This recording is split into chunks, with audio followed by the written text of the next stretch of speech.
Did you know Australia's richest people barely pay any tax? And it's completely legal. Ever wonder why the government never seems to close these loopholes? Let me show you exactly how the system works. Most Australians pay tax the moment they earn a dollar. But billionaires, they don't take a salary.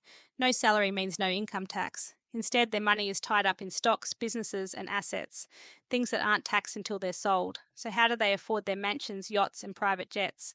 Simple, they live off bank loans. And guess what? Loans aren't taxable. Here's how it works. 1. A billionaire owns millions in company shares.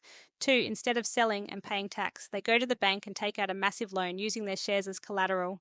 3. That loan becomes their tax free spending money. 4. When their stocks go up in value, they take out an even bigger loan to pay off the first one.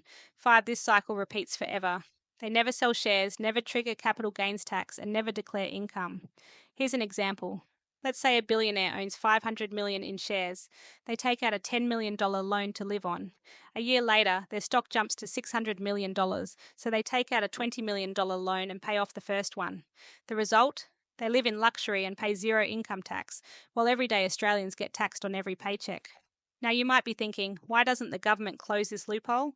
Well, take a guess at where some of the biggest political donations come from. Banks, investment firms, and billion-dollar corporations are some of the biggest donors to both major parties. So, why would they change a system that benefits their donors? So, what does this mean for the average Aussie? More tax burden on you. Because billionaires dodge taxes, the government collects more from workers and small businesses. Less funding for services, the billions lost in tax loopholes could go to hospitals, schools, and infrastructure, but it doesn't.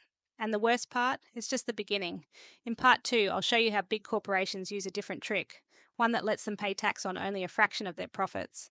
Follow for part 2, where I expose how companies like Google and Apple shift billions offshore while you pay tax on every dollar you earn.